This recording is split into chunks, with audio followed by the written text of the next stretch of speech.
Guys, card trick ulit tayo. So, ito yung card vanish. I-apply natin dito yung Tenkai Palm, guys. Panoorin nyo. Ayan o, may card ako sa kamay.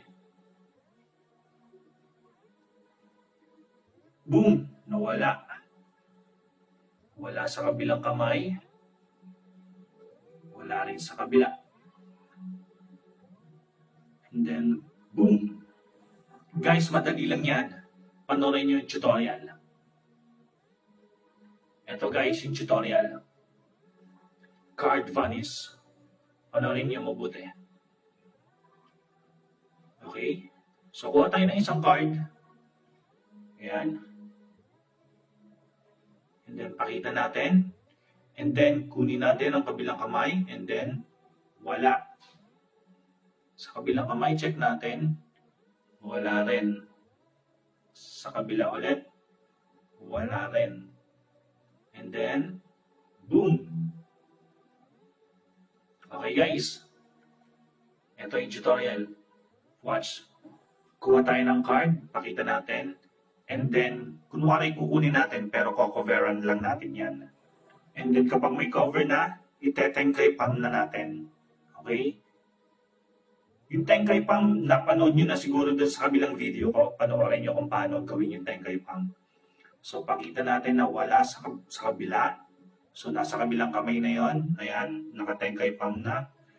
And then, ipapasa natin ulit doon sa kabilang kamay. Okay? So, iipitin siya ng dalawang finger. Ayan, ng index at saka ng middle finger. Okay? So, parang wala na doon sa kabilang kamay ulit. And then, ibabalik ulit natin ng Tenkai Palm. So, irarap ulit natin yung kamay. So, wala doon sa kabila. Naka-Tenkai Palm pa rin siya. And then, boom! So, papakita natin dyan sa bandang huli. Ganun lang, guys. Okay, isa pa. So, medyo side view tayo para kitang-kita. Okay? And cover na natin. So, pag may cover na, Tenkai Palm na natin para hindi kita doon sa harap.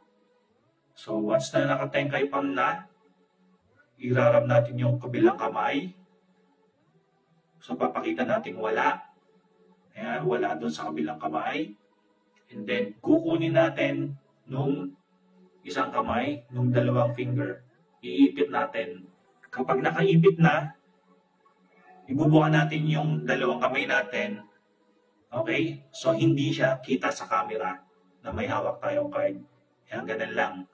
Make sure na hindi siya makikita sa camera. Okay? And then, ganun ulit. Ibabalik natin sa Tenkai Palm. Kukunin ulit natin yung card. Papasa ulit natin doon sa kabilang kamay. And then, rarap ulit. Yung katulad ng ginawa natin ng first step. Okay? And then, after nun, ilalabasan natin yung card. Ganun lang kasimple, guys. Thank you ulit for watching. Ingat kayo lagi. And God bless.